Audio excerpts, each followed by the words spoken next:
안녕하세요. 잠자리 옛 이야기 들려드리는 밤동아 TV입니다. 오늘 첫 번째 들려드릴 이야기는 자신의 실력을 과신한 어느 청년이 적수를 찾아 나선 길에 일어난 이야기랍니다. 우리 속담에 벼는 익을수록 고개를 숙인다는 말이 있지요. 진짜 고수는 자신의 실력을 뽐내지 않고 늘 겸손한 사람이랍니다. 이야기를 통해 세상은 넓고 나보다 더 뛰어난 사람은 얼마든지 있다는 것을 기억하며 쉽게 자만하여 잘난 체 하기보다 남을 존중하고 자기를 내세우지 않는 겸손의 자세를 배우면 좋을 것 같습니다. 오늘 밤도 준비한 옛 이야기 재미있게 들으시고 편안한 휴식 가지시길 바랍니다. 신비한 대구. 옛날 옛적 한 마을에 김씨 성을 가진 청년이 살고 있었어요. 청년은 자신이 그 마을에서 바둑을 가장 잘 둔다고 생각하였지요. 이거 참 도저히 나를 상대해낼 상대가 없군. 하수들하고만 바둑을 두려니 이거 원 싱거워서 말이야. 결국 청년은 자신의 상대가 되어줄 적수를 찾아 마을을 떠나 길을 나섰답니다. 한참을 걷다 보니 어둑어둑 날이 저물었지요. 청년은 쉴 곳을 찾아 이리저리 주위를 둘러보았지만 어둠이 짙게 깔려버린 숲길에는 휙휙 바람 소리만 들려올 뿐 사람의 흔적이란 찾아볼 수 없었답니다. 뭔가 분위기가 으스스한데 이러다가 호랑이라도 나오면 큰일이겠어. 청년은 총총 빠른 걸음으로 길을 서둘렀어요.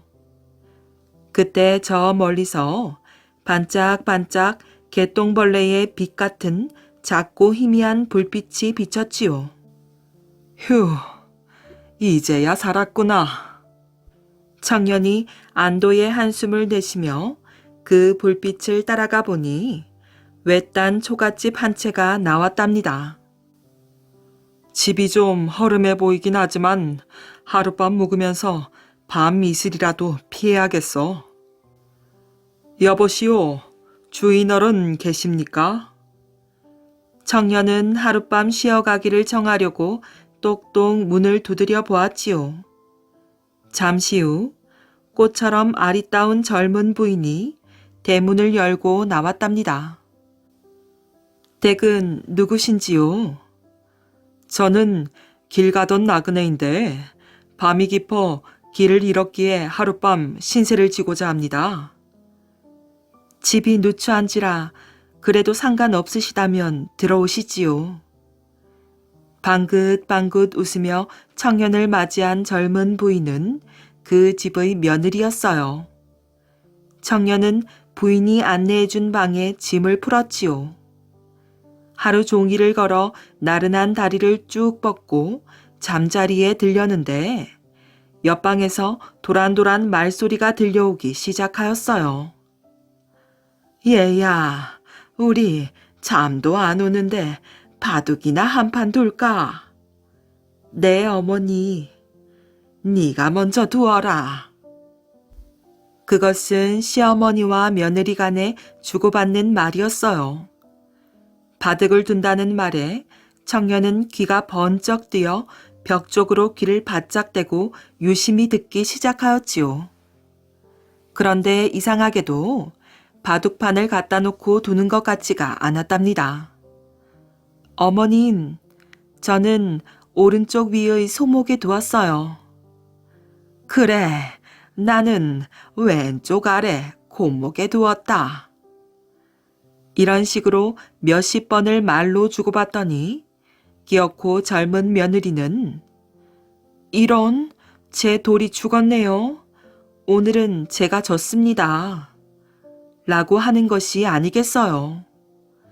깜깜한 밤에 호롱불도 없이 이불 속에 누운 채로 말이지요. 그래, 네가 가운데로 붙여둔 것이 배착이었나 보구나. 그럼 내일 또 두자꾸나. 시어머니의 말이 그를 더 깜짝 놀라게 하였답니다. 잠시 후 말소리가 그치더니 두 여인은 스르르 잠자리에 드는 듯 하였지요. 세상에, 이럴 수가. 바둑판도 없이 말로써 바둑을 두는 고수들이 있다니. 그러고 보니 내 바둑은 아직 멀었구나. 청년은 자신이 우쭐우쭐 자만했던 것을 자책하느라 밤잠을 제대로 이루지 못하였어요. 이윽고 다음날 아침, 날이 새어 일어나 보니 청년이 누워있던 곳엔 나무와 풀만 무성할 뿐 집도 없고 사람도 온데간데 없었답니다. 요임금 이야기. 옛날하고 아주 먼 옛날, 중국 요나라에 요임금이라는 훌륭한 임금님이 살았답니다. 인자하고 현명한 요임금은 나라를 잘 다스렸지요. 덕분에 요나라 백성들은 모두 평화롭게 살았어요. 하지만 요임금에게는 큰 걱정거리가 한 가지 있었답니다. 나도 이제 많이 늙었구나. 더 늙기 전에 누군가에게 임금의 자리를 물려주어야 할 텐데. 어느 날 요임금은 예전부터 친하게 지내오던 포이라는 신선을 만나기 위해 깊은 산속으로 들어갔지요. 포이, 이제 나는 슬슬 물러날 때가 된 것 같소. 당신이 나를 대신해서 천하를 다스려 주시오. 요임금은 포이에게 자신의 생각을 밝히고 간곡히 청하였어요. 그러나 포이 신선은 고개를 절레절레 저으며 대답하였지요. 나는 게으를 뿐 아니라 정치 같은 일은 전혀 할 생각이 없소. 나에게 그런 부탁을 하느니 차라리 그대의 아들에게 자리를 물려주는 것이 어떻겠소? 포이의 대답을 들은 요임금은 잠시 고민에 빠졌지요. 내 아들 단주는 어리석고 성격이 거칠어 싸움을 좋아하오. 그에게 나라를 맡긴다면 훗날 반드시 전쟁만 일삼을 터인데 아무래도 단주에게는 무리일 것 같소이다. 달리 무슨 좋은 방법이 없겠소? 허허, 그거 참 문제로군요. 정 그렇다면 순에게 임금 자리를 물려주는 것은 어떻겠소? 순은 지혜와 덕이 매우 뛰어나니 가장 적합하다고 생각되오만 그는 지금 깊은 산골에 살고 있으니 그를 찾아가 당신의 딸을 그의 아내로 내어주고 후계자로 삼도록 해보시오. 수는 행실이 바르고 효심이 지극하여 온 나라에 이름이 높았던 인물이었지요. 그리고 포이 신선은 한마디 덧붙였어요. 또한 그대의 아들 단주의 장래도 생각해주지 않으면 안 돼요. 단주의 성질이 사납고 투쟁을 즐긴다고 하니 그렇다면 좋은 수가 있소. 바둑을 가르치면 그의 취미에 맞을 것이오. 바둑은 지혜를 기르고 마음을 다스리는 기의 힘으로 단주가 바둑에 몰두한다면 세상에 나가서 함부로 날뛰지 않을 것이오. 포이는 고집 세고 어리석은 단주를 교육할 방법으로 바둑을 권하였어요. 요임금은 포이의 말대로 자신의 공주를 순에게 시집 보내고 나라를 물려주었어요. 그리고 포이 신선에게 바둑을 배워 아들 단주를 가르쳤지요. 그러자 얼마 후 신기한 일이 생겼답니다. 거칠었던 단주의 성격이 순한 양처럼 온순해지는 게 아니겠어요. 단주는 바둑을 배우면 배울수록 점점 지혜롭고 현명한 사람이 되어갔지요. 이 소식이 온 나라에 널리 널리 퍼져가자 요나라 사람들은 너도 나도 바둑을 배우기 시작하였어요. 옹기종기 모여 앉아 바둑을 두는 사람들을 바라보던 임금님은 빙글에 미소를 지으며 말하였지요. 이렇듯 많은 백성들이 바둑을 배워 슬기롭게 되었으니 참으로 흐뭇하구나. 요나라 백성들은 도란도란 즐겁게 바둑을 두며 하하호호 웃음이 끊이지 않았답니다. 7전 8기의 장원급제. 여봐라, 과거 시험장으로 나를 안내하거라. 임금님은 과거가 있을 때마다 친히 시험장에 나갔답니다. 선비들이 열심히 글을 지는 모습이 보기 좋았기 때문이지요. 허허, 저 선비가 또 왔구나. 천천히 과거장을 살피던 임금님의 눈길이 한 선비에게 멈추었어요. 그 선비는 과거가 있을 때마다 빠짐없이 나타났기 때문에 임금님의 눈에 익었던 것이지요. 저 정도 열성이면 과거에 합격할 만도 한데. 이렇게 생각한 임금님은 그 선비가 써낸 글을 가져오게 하였어요. 그 선비의 글씨는 보기 드문 명필인데다 문장도 썩 훌륭했지요. 그러나 안타깝게도 단 한 구절이 틀려서 이번에도 낙방하고 말았답니다. 참으로 딱한 일이로다. 임금님은 혼잣말로 중얼거리다가 무슨 생각을 했는지 급히 안으로 들어갔어요. 잠시 후 과거장으로 다시 나온 임금님의 차림새는 여느 선비들과 다름없었지요. 누구도 임금님이라고 눈치채지 못할 만큼 평범한 차림이었어요. 임금님은 슬쩍 그 선비의 곁으로 다가가 시치미를 뚝 떼고 물었답니다. 어디에서 온 니시오? 시험은 잘 보셨소이까? 충청도 진천에서 온 이권식이라 하오. 이번이 12번째인데 또 낙방했소이다. 거참 안 되었구려. 시험을 그만큼 많이 봤다니 한 번쯤 합격할 만도 한데 학문을 게을리한 것은 아니오. 아니, 거 무슨 당치 않은 소리오.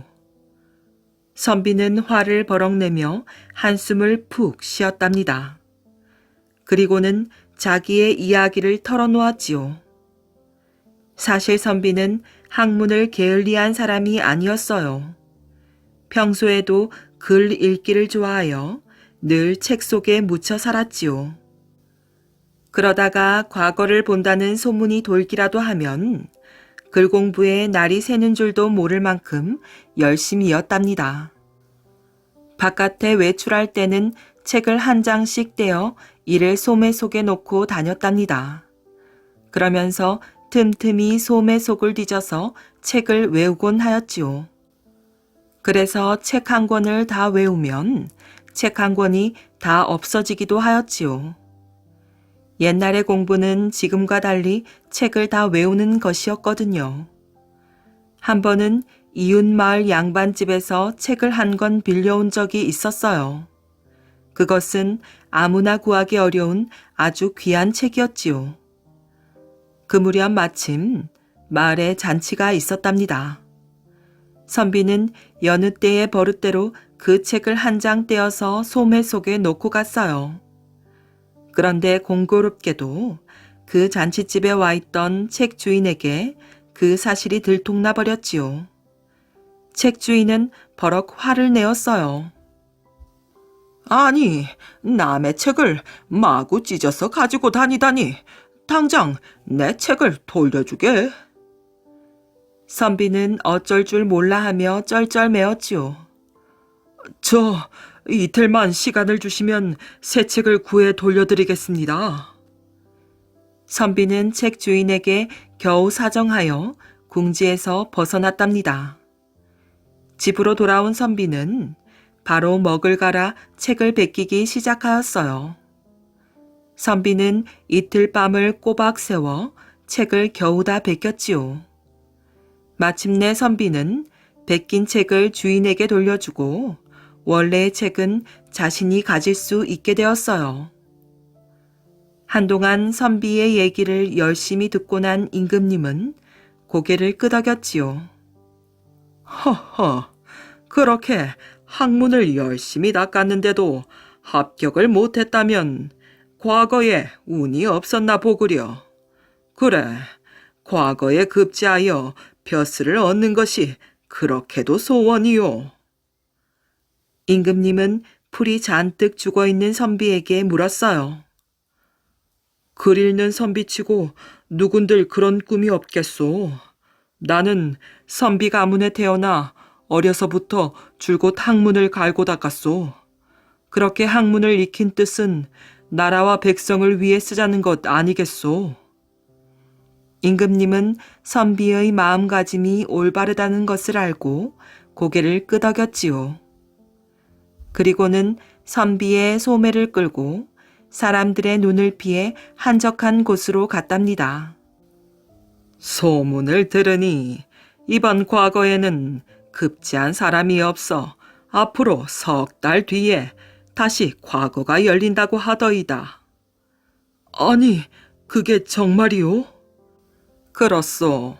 그런데 이번 과거 시험은 지금까지 한 번도 시행된 적이 없는 아주 특이한 방법이라 하더이다. 이 대목에서 임금님은 더욱 목소리를 낮추어 말하였어요. 네, 선비님께만 귀뜸해 드리리다. 이번에는 글을 짓는 게 아니라 아주 높은 장대 끝에 글자 하나를 매달아 놓고 그것이 무슨 자냐고 묻는다고 합니다. 에이, 그럼 나 같은 사람은 꿈도 꾸지 말아야겠구려. 천리안이 아닌 다음에야 어떻게 그 글자를 맞히겠소. 선비가 몹시 실망한 듯한 표정을 짓자 임금님은 손을 저으며 말하였어요. 아니요, 선비님께서는 꼭 그 시험을 보십시오. 내 듣자 하니 그 글자는 갈매기 구자라 하더이다. 하지만 선비는 고개를 갸웃거리며 믿을 수 없다는 표정을 지었지요. 한번 믿어보시오. 내 비록 아는 바는 없으나 삼정승, 육반서 같은 조정의 높은 벼슬아치가 다 나와 절친하게 지내는 관계요. 그들을 통해 들은 말이니 결코 헛된 말이 아닐 거에다. 그제야 선비는 정중히 고마움을 표시하고 발길을 돌렸어요. 갈매기 구? 갈매기 구? 선비는 고향으로 돌아오면서 혀가 닳도록 갈매기 구를 외웠지요. 그러다 보니 자다가도 갈매기 구, 꿈결에도 갈매기 구, 밥을 먹다가도 갈매기 구가 불쑥불쑥 튀어나올 지경이었어요. 갈매기 구? 허허, 내가 또 이 소리를. 심지어 뒷간에 앉아 이를 볼 때도 무심코 이 소리가 튀어나오곤 하였어요. 그러는 동안 석 달이 훌쩍 지나갔어요. 그러자 거짓말처럼 과거가 있다는 소문이 돌았지요. 선비는 즐거운 마음으로 한양으로 향하였어요. 드디어 과거 날이 다가왔어요. 선비는 두근거리는 마음으로 갈매기 구자를 외치며 자기 차례를 기다렸지요. 이윽고 그의 차례가 되었어요. 저 장대 끝에 걸린 글자가 무엇인고? 시험관이 장대 끝을 손가락으로 가리키며 물었답니다. 장대 끝에는 손바닥만한 종이가 바람에 나부끼고 있었지요. 글자가 보일 리 없었어요. 그런데 이게 웬일일까요? 막상 질문을 받고 보니 구 자만 입안에서 맴돌 뿐 아무것도 생각나지 않았어요. 시간이 한참이나 흘렀지요. 이 모습을 지켜보던 임금님은 조바심이 났답니다. 임금님은 그가 쉽게 대답하리라 믿고 있었으니까요. 하는 수 없이 임금님은 신하에게 안에 들어가 병풍을 가져오라 일렀어요. 그 병풍의 좌우에는 큰 갈매기가 한 마리씩 그려져 있었지요. 임금님은 막대기로 병풍을 톡톡 두드리며 말하였어요. 어서 무슨 글자인지 말해보거라.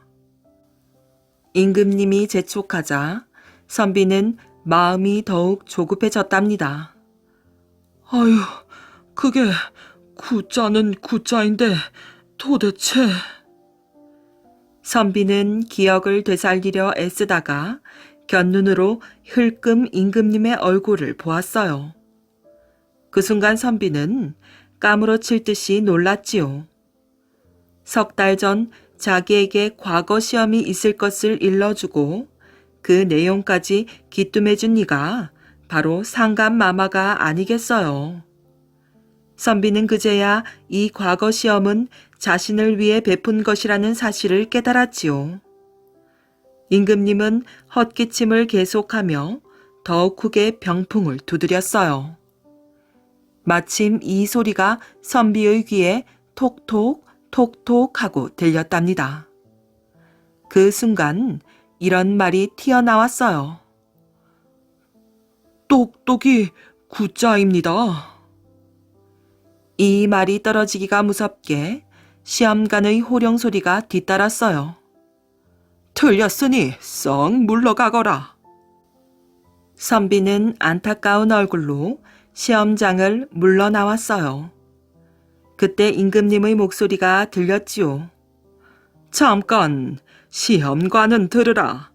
이 글자는 갈매기 구자가 틀림이 없지만 세간의 백성들은 똑똑이 구자라고도 하느니라.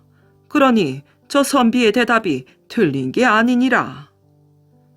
이리하여 선비는 임금님 덕분에 과거에 장원 급제하게 되었어요. 선비는 그 은혜를 잊지 않고 더욱 열심히 학문을 닦아 나라와 백성들을 위해 훌륭한 일을 많이 했다고 합니다. 사방에서 들려온 노랫소리. 중국을 통일한 진나라가 무너지자 한나라의 유방과 초나라의 항우가 천하를 놓고 서로 대립하여 싸울 때였어요. 처음엔 항우에게 우세한 싸움이었지요. 이에 항우는 자신의 힘만을 믿고 자만에 빠졌답니다. 그때 유방에게는 지혜로운 부하들이 있었지요. 그들은 힘과 지혜를 모아 항우의 군대와 싸웠고 조금씩 항우의 군대는 밀리기 시작하였어요. 어느 해에 유방의 반격에 항우는 도망을 쳐 해하라는 곳에 도착하였답니다. 항우는 자신의 병사들에게 말하였지요. 여기까지는 우리가 쫓겨왔지만 포기할 수는 없다. 끝까지 힘을 다해 싸우자. 항우가 직접 나서 병사들을 격려하자 병사들도 다시금 힘을 내기 시작하였어요. 유방은 항복할 것 같았는데 끈질기게 버티고 있는 초나라의 항우를 보면서 고민에 빠졌답니다. 그때 부하 중 장량이라는 사람이 유방을 찾아왔지요. 이대로는 초나라를 공격한다고 해도 이길 수는 없습니다. 다른 전략을 짜야 할 것 같습니다. 장량, 그렇다면 무슨 좋은 방법이 있겠습니까? 계속되는 전쟁으로 초나라 병사들도 많이 지쳐 있을 것입니다. 그러니 무엇보다 고향이 그립겠지요. 이럴 때 초나라의 노래를 들려준다면 병사들의 마음이 흔들릴 것입니다. 그때 우리가 공격을 하는 것입니다. 그날부터 항우의 군대가 머무르는 곳에서는 이상한 일이 벌어졌어요. 밤만 되면 사방에서 초나라의 노랫소리가 들려오는 것이었지요. 사기가 떨어진 초나라 병사들은 고향의 노래를 들으며 눈물을 흘리며 고향을 그리워하였어요. 그러고는 몰래 도망치기 시작하였지요. 적군들 틈에서 초나라의 노래가 들려오는 것을 보니 한나라가 이미 초나라를 점령한 것인가? 항우는 울분에 차서 땅을 치며 통곡하였어요. 그러고는 스스로 목숨을 끊었답니다. 사실 사방에서 들린 초나라의 노래는 한나라의 유방이 초나라의 군사들의 사기를 떨어뜨리기 위해 자신의 군사들을 시켜 초나라의 노래를 부르게 한 것이었지요. 이 전략으로 유방은 항우를 이기고 한나라가 중국을 다시 통일할 수 있었답니다. 사방에서 들려오는 초나라 노랫소리라는 뜻의 고사성어 사면초가는 사방이 적에게 포위되어 고립된 상태에 있거나 몹시 어려운 일을 당하여 빠져나가기 힘들 때 쓰이는 말이랍니다. 은혜를 베푼 나무 도령. 아주 먼 옛날 어떤 산에 오래된 나무 한 그루가 있었답니다. 얼마나 오래되었는지, 1000년이 넘었는지 만년이 넘었는지 나무 자신도 알지 못했다나요. 오래된 나무는 키가 크고 이파리도 무성하게 돋아 여름이면 시원한 그늘을 드리웠어요. 그 그늘에서 하늘나라에서 내려온 선녀가 놀다 가고는 하였지요. 그러다가 선녀는 하늘나라의 규율을 어기고 오래된 나무와 사랑에 빠져버렸어요.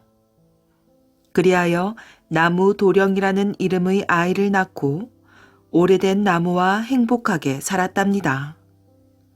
그런데 아이가 7살이 될 무렵 선녀는 하늘나라로 돌아가고 말았지요. 돌아오지 않으면 하늘님이 큰 벌을 내리겠다고 엄포를 놓았거든요. 엄마를 잃은 나무 도령은 아버지인 오래된 나무와 둘이서 살게 되었지요. 그러던 어느 날 갑자기 하늘에서 천둥이 치고 바람이 거세게 불더니 큰 비가 내렸답니다. 그칠 줄 모르고 여러 날 동안 마구 쏟아진 큰 비는 삽시간에 세상을 물바다로 만들어버렸어요. 오래된 나무도 뿌리가 뽑혀 넘어졌지요. 얘야, 하늘님이 이 세상의 모든 것을 다 없애고 세상을 다시 만들려고 큰 비를 내리셨구나. 너는 내가 보살펴 줄 테니 내가 하라는 대로 하여라. 우선 내 등에 타거라. 나무 도령은 얼른 오래된 나무의 등에 올라탔어요. 그리고 오래된 나무와 함께 정처 없이 물결을 따라 떠다녔지요. 어디로 얼마쯤 갔을까요? 어디선가 도움을 구하는 목소리가 들려왔지요. 살려주세요! 살려주세요! 나무 도령이 주변을 가만히 살펴보니 홍수에 떠내려가는 수많은 개미떼였답니다. 아버지, 개미떼를 태워주세요. 나무 도령이 안타까워 말하였어요. 그러자꾸나. 개미들아, 내 등에 올라타렴. 오래된 나무가 허락하자 개미들이 오래된 나무의 뿌리를 타고 올라왔어요. 또 얼마를 갔을까요? 이번에는 모기들이 살려달라고 아우성이었지요. 아버지, 모기들도 살려주세요. 그러자꾸나. 나무 도령과 오래된 나무는 모기들도 구해주었어요. 모기들은 오래된 나무의 이파리와 가지에 내려앉아 지친 날개를 쉴 수 있었답니다. 그렇게 얼마나 갔을까요? 어디선가 처량하게 외치는 소리가 들렸지요. 살려주세요! 살려주세요! 나무도령의 또래인 어린 소년이 물에서 허우적대고 있었답니다. 아버지, 저 아이도 태워주세요. 나무도령이 발을 동동 구르며 말하였어요. 그런데 오래된 나무가 딱 잘라 말하는 것이었지요.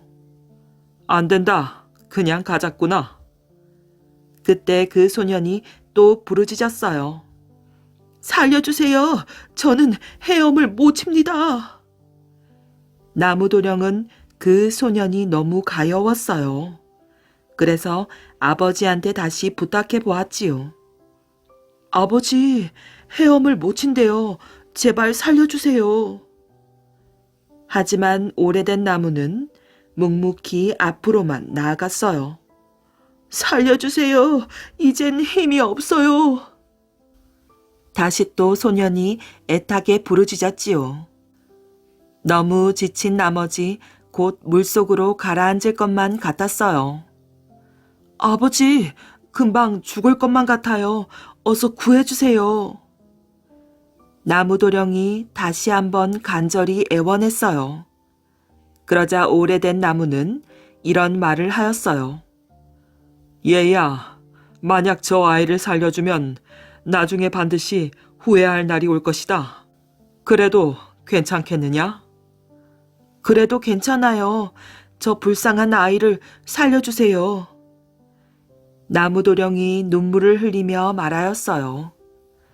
그제야 오래된 나무는 마지못해 물에 빠진 아이를 구해주었지요.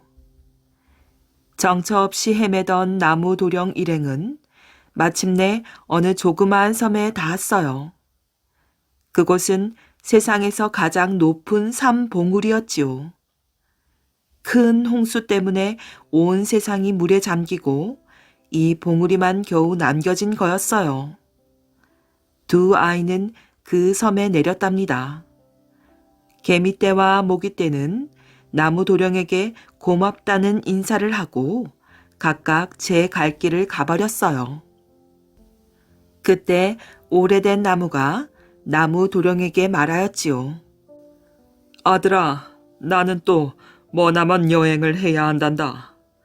언제까지나 지켜보고 있을 테니 꿋꿋하게 살아가거라. 오래된 나무는 홀로 떠나갔어요. 나무도령은 오래된 나무가 보이지 않을 때까지 섬에 우두커니 서서 지켜보았답니다. 나무도령은 자기가 구해준 소년과 함께 섬을 살펴보았어요. 다행히 집 한 채를 발견했는데 그 집에는 할머니와 두 여자아이가 살고 있었지요. 여자아이 하나는 할머니의 친딸이었고 다른 여자아이는 할머니의 수양딸이었대요. 나무도령과 소녀는 그 집에서 살게 되었어요. 세월이 흘러 나무도령과 소녀는 어엿한 청년이 되었답니다. 할머니는 두 청년을 딸들과 짝지어 주기로 하였지요.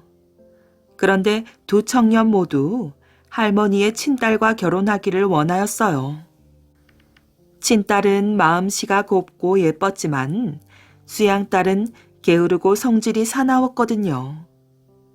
그러던 어느 날 나무도령의 도움으로 목숨을 건진 청년이 할머니에게 속삭였어요. 할머니, 나무도령에게는 남이 모르는 신기한 재주가 있어요. 좁쌀 한 섬을 모래밭에 흘려놓고 겨우 몇 시간 만에 모두 주워 담거든요. 그런데 아주 친한 사람이 아니면 좀처럼 그 재주를 보여주려 하지 않지요. 그러자 할머니는 나무도령을 불러 재주를 보여달라고 하였어요. 저는 그런 재주가 없습니다. 나무도령이 영문을 몰라 하며 대답하였어요. 은혜도 모르고 네가 나를 우습게 보는구나. 만일 네가 재주를 보여주지 않으면 딸을 주지 않겠다. 할머니가 벌컥 화를 내었어요. 나무도령은 어쩔 수 없이 모래밭에 좁쌀 한 섬을 뿌리기는 하였지요. 하지만 엄두가 나지 않아 한숨만 내쉬고 있었어요. 그때 어디선가 개미들이 몰려왔지요. 그까진 일이야. 아주 쉽지요. 우리를 살려주신 은혜를 이제야 갚게 되었군요. 개미들은 뿔뿔이 흩어지더니 다른 개미들을 끌고 다시 나타났어요. 그러고는 모래밭에 흩어진 좁쌀을 금세 모두 주워 담았어요. 개미떼 덕분에 나무도령은 좁쌀 한 섬을 다시 어깨에 메고 집에 돌아올 수 있었답니다. 할머니는 놀라워하며 나무도령과 친딸을 맺어주려고 하였지요. 그러자 다른 청년이 매우 못마땅하게 생각하였어요. 그래서 할머니는 두 딸을 동쪽에 있는 방과 서쪽에 있는 방에 미리 들어가게 하고는 청년들에게 말했답니다. 들어가고 싶은 방에 들어가거라. 자기가 들어간 방에 있는 사람이 너희의 짝이다. 두 청년은 어디로 가야 할지 망설였지요. 그때 어디선가 모기떼가 날아왔어요. 모기떼는 나무 도령의 귀 옆을 스쳐 지나가며 이렇게 속삭였답니다. 나무 도령님, 동쪽 방으로 가세요. 나무 도령은 동쪽 방으로 들어갔어요. 아니나 다를까 그 방에는 할머니의 친딸이 앉아 있었지요. 모기떼의 도움으로 자기가 좋아하는 아가씨와 결혼하게 된 것이에요. 지금 세상 사람들은 모두 이 두 쌍 부부의 자손이라고 전해진답니다. 착한 사람은 나무 도령의 후손이고 나쁜 사람은 나무 도령의 은혜를 저버린 청년의 후손이래요. 만약 청년이 나무 도령을 배신하지 않았다면 지금쯤 세상은 모두 착한 사람들로 넘쳐났을 텐데 참 안타까운 일이지요. 오봉산의 불꽃. 옛날 어느 곳에 착하고 부지런한 신랑 각시가 살았답니다. 둘은 서로 아끼고 사랑하면서 오순도순 아기자기 재미나게 살았지요. 그런데 이게 웬 날벼락이지요. 멀쩡하게 밥 잘 먹고 일 잘하던 신랑이 갑자기 병에 걸려 앓아 눕게 되었답니다. 병도 보통 병이 아니라 문둥병이라고 하여 온 몸이 썩어 문드러지는 무서운 병인데 지금이야 고치는 방법이 있건만 그 시절엔 어찌해 볼 도리가 없었답니다. 한 해고 두 해고 할 일 없이 앓다가 결국엔 그냥 죽는 수밖에 별 다른 방법이 없었지요. 그래도 각시는 신랑을 살려보겠다고 무진 애를 썼어요. 있는 재산 없는 재산 죄다 팔아서 의원이다 무당이다 불러다가는 치료도 하고 굿도 해보았지요. 하지만 그런 노력이 아무 소용도 없이 병은 병대로 낫지도 않고 가진 재산만 몽땅 날려버렸답니다. 엎친 데 덮친다고 신랑 각시는 살던 동네에서도 쫓겨나고 말았지요. 세상 인심이 참 야박도 하지요. 마을 사람들이 쫓아낸 것이었어요. 자기네들한테 병이 옮는다고 말이지요. 신랑 각시는 어쩔 수 없이 마을에서 멀리 떨어진 산비탈에다 조그만 움막집을 짓고 살았어요. 신랑의 병은 점점 깊어만 갔답니다. 손가락, 발가락이 썩어서 뚝뚝 떨어져 나가고 두 귀도 문드러져 귓구멍만 남고 오똑하던 코도 뭉개져 콧구멍 두 개만 휑하니 남았지요. 그러니 이건 몰골이 말이 아니었어요. 숨만 쉰다 뿐이지 송장이나 다름없거든요. 그래도 각시는 싫은 내색 하나 없이 정성껏 신랑 병구안을 하였답니다. 없는 살림에 끼니마다 보리죽이라도 끓여서 자기는 굶을지언정 신랑 입에 넣어주고 아침 저녁으로 가락 없는 손발도 씻겨주고 똥오줌도 죄다 받아주었지요. 그러니 각시 고생이 오죽이나 심하겠어요. 보다 못한 신랑이 각시한테 말하였지요. 여보, 내 병은 나을 병이 아니오. 나는 어차피 죽을 목숨이니 괜한 고생 그만하고 어디 먼 데로 가서 당신 혼자서라도 잘 살아가구려. 그랬더니 각시가 눈물을 뚝뚝 흘렸답니다. 그런 말씀일랑 행여 마셔요. 부부가 한번 인연을 맺었으면 기쁨이든 슬픔이든 함께 나누어야지요. 어찌 행복할 땐 어울려 살다가 괴롭다고 나 몰라라 가라 하나요. 각시는 신랑 손을 꼭 붙잡고 말하였어요. 제 걱정일랑 조금도 하지 말고 어서 기운이나 차리세요. 고생스럽기야 성한 사람이 아픈 사람보다 더할 리 있겠어요? 각시의 마음은 이렇게 한결같았지 뭐예요. 그러던 어느 날 아침이었어요. 각시가 장독대에 물 한 대접을 떠놓고 신랑 병을 낫게 해달라고 신령님께 비는데 웬 스님이 와서는 시주를 하라는 것이었어요. 누덕누덕 기운 옷을 입은 데다가 얼굴엔 떼국물이 졸졸 흐르는 모양이 며칠 굶은 스님 같았어요. 그러니 아무리 어려운 살림이라지만 착한 각시는 딱 한 줌 남은 보리쌀을 절반 덜어 스님한테 주었답니다. 그랬더니 스님이 이런 말을 하는 것이었어요. 지금부터 100일 안에 봉우리 5이 나란한 오봉산을 찾아가시오. 그 산 봉우리마다 불을 붙여놓고 돌아오시오. 그러면 남편의 병이 깨끗이 나을 것이오. 하지만 100일 안에 오봉산을 찾지 못하면 남편은 세상을 떠나고 말 것이오. 나무 관세음보살. 각시가 깜짝 놀라 스님에게 물었어요. 오봉산이 어디 있습니까, 스님? 하지만 스님은 아무 말 없이 휙 돌아서 떠나가 버렸지요. 걸음이 어찌나 빠른지 순식간에 눈앞에서 사라져 버렸어요. 오봉산을 찾아 불만 붙이면 신랑의 병이 나을 것이라는 말에 각시는 가슴이 터질 듯 기뻤지요. 그 길로 부싯돌이랑 기름을 가지고 오봉산을 찾아 길을 떠났어요. 언제든지 오봉산을 찾기만 하면 바로 불을 붙이려고 말이지요. 그런데 길을 나서긴 했지만 오봉산이 어디 있는지 도무지 알 수가 있어야지요.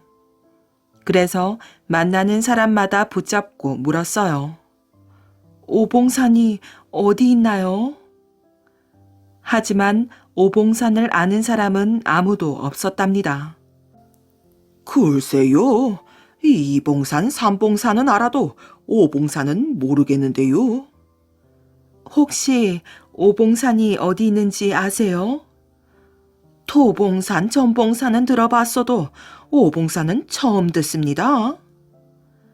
오봉산이 어디 있는지 아시면 제발 가르쳐 주세요. 오봉산이라면 저 너머에 있습니다만. 가는 데마다 이런 식이었지요. 그래도 각시는 포기하지 않았어요.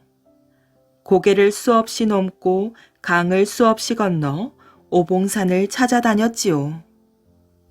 하지만 온 나라 안을 구석구석 뒤지고 다녀도 도무지 오봉산을 찾을 길이 없었어요. 그러는 동안 시간은 점점 흘러서 100일째 되는 날이 며칠 앞으로 다가왔지요. 각시는 지칠 대로 지쳐버렸어요. 천근만근 무거운 몸도 몸이지만 이제 며칠만 지나면 남편이 죽을 거란 생각에 마음이 갈래갈래 찢기는 듯 아팠지요. 이런 각시의 마음을 아는지 모르는지 그날도 해는 어김없이 지고 말았답니다. 이제 며칠밖에 남지 않았는데. 지친 각 씨는 어느 길 모퉁이에 쓰러져 죽음처럼 깊은 잠에 빠져들었지요. 그런데 얼마나 잤을까?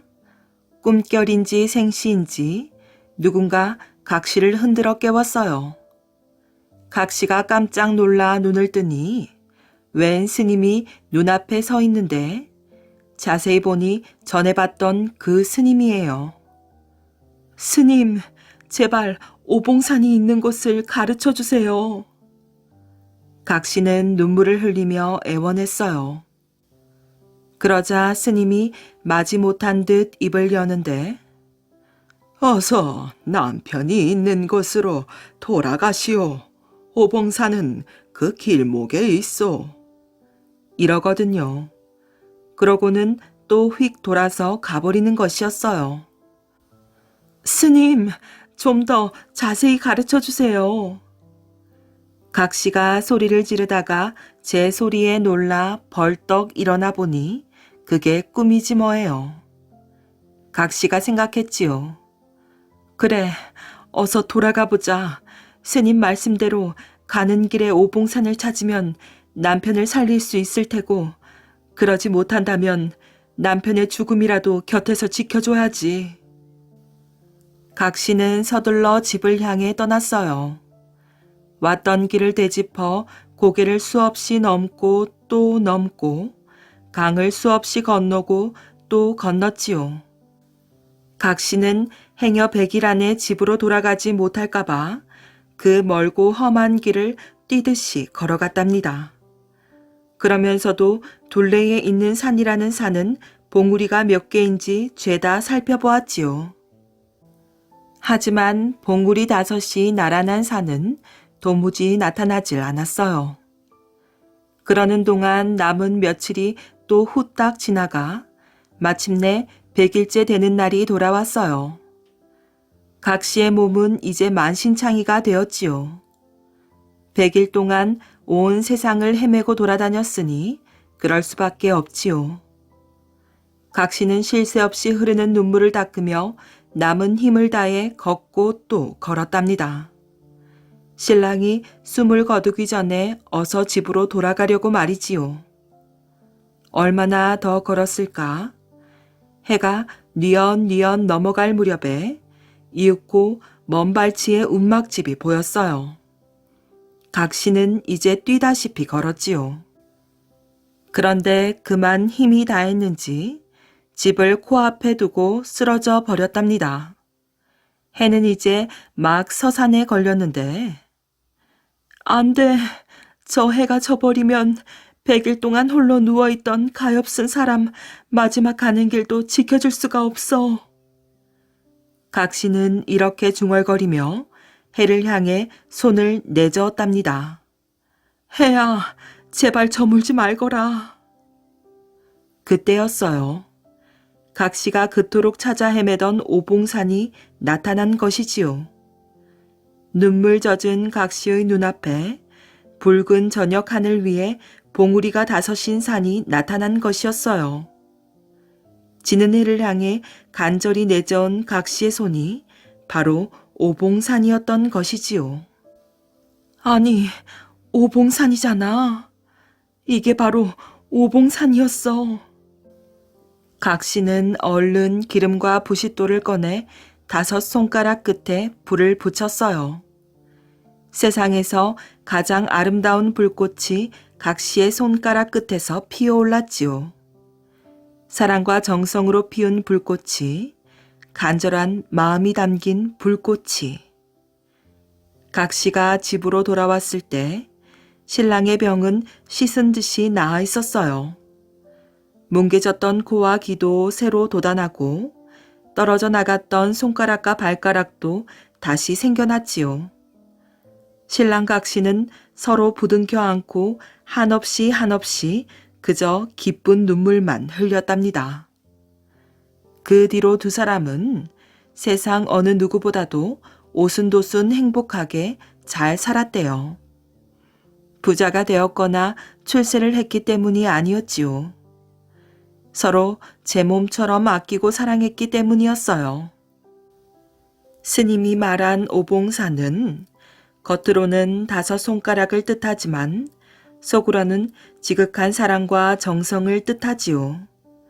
사랑과 정성이 있었기에 각신은 오봉산을 찾을 수 있었던 것이고, 사랑과 정성이 있었기에 하늘도 감동해 신랑의 병을 낫게 해준 거니까 말이에요.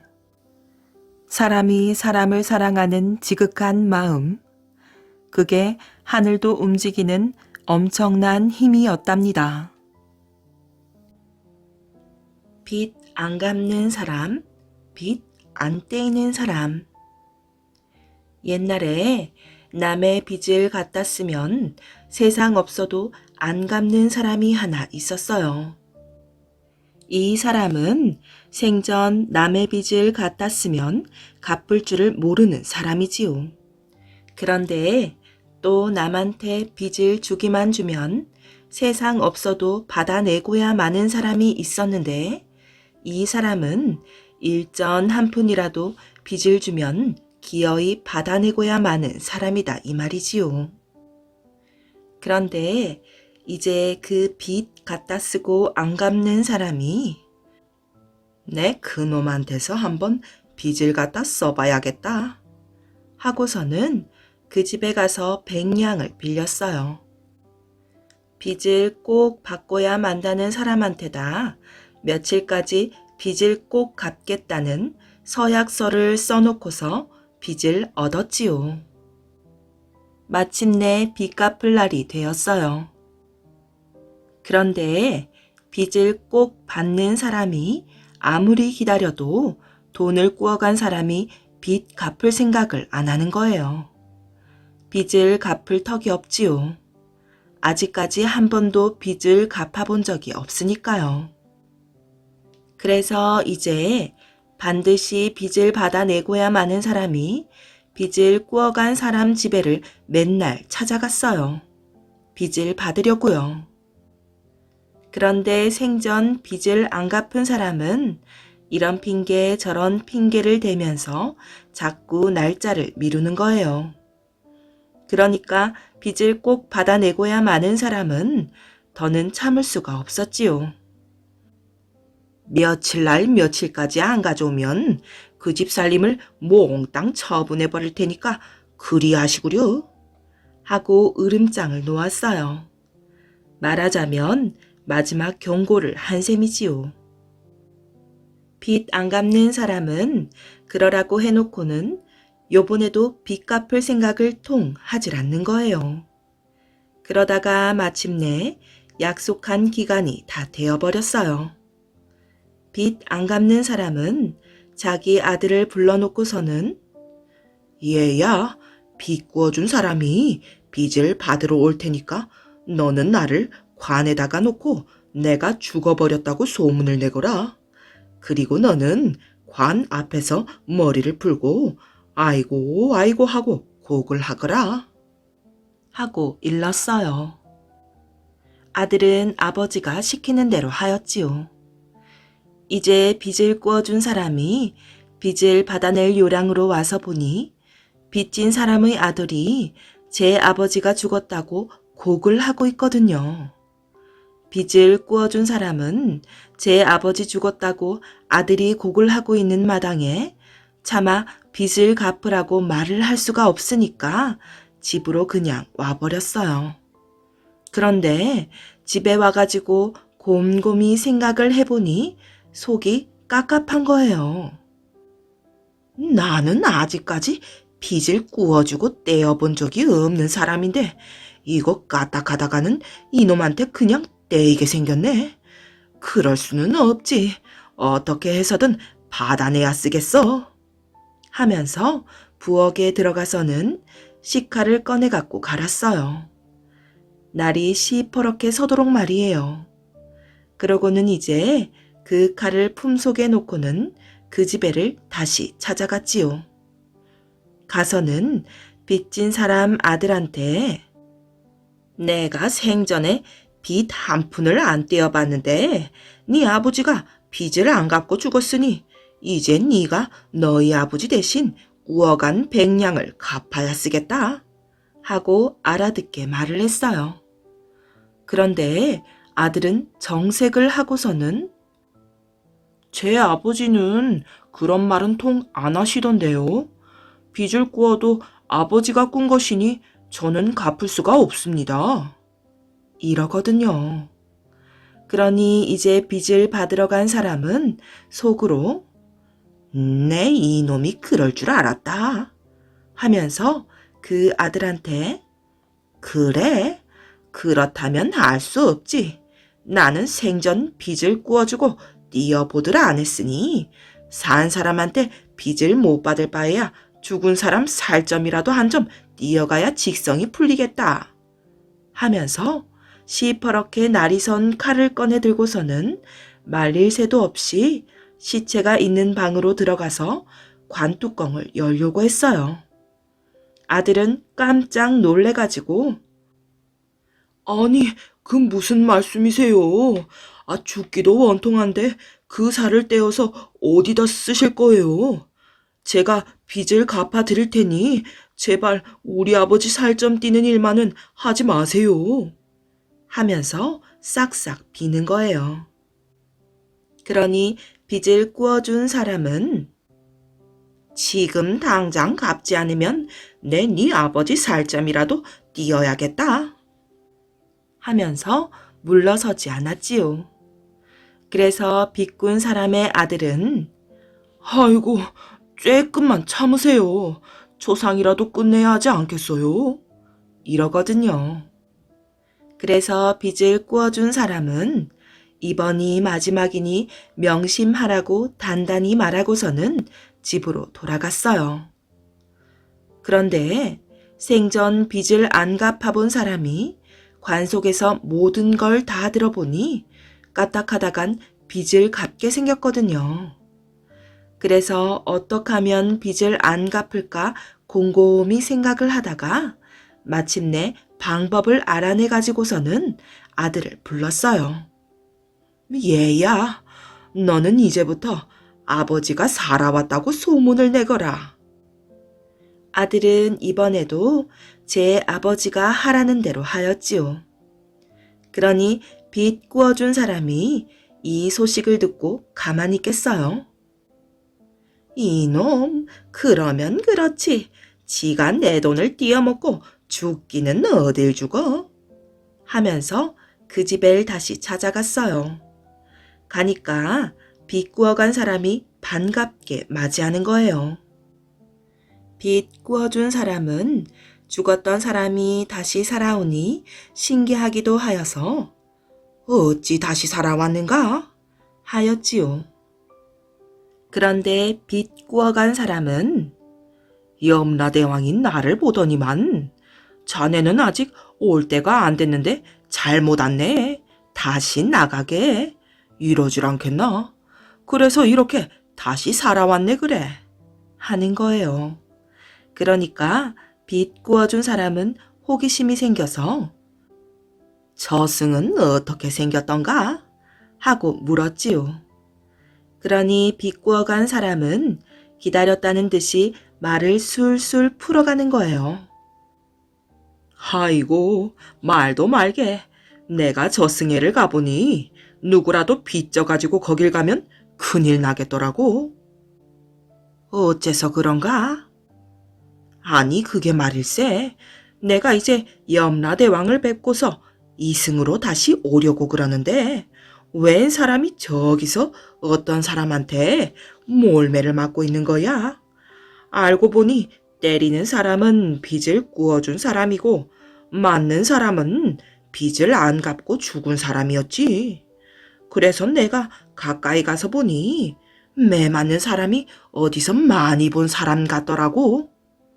그 사람이 누구였나? 빚 꾸어준 사람이 잔뜩 호기심을 갖고 물으니 빚 꾸어간 사람은 이 말을 해야 해 말아야 해 하고 뜸을 들이는 거예요.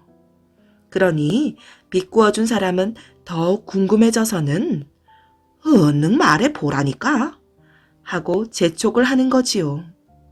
그래서 빚 꾸어간 사람은 빚을 꾸어준 사람의 눈치를 살피는 척 하더니 매 맞고 있던 사람은 그 바로 돌아가신 자네 아버지였네.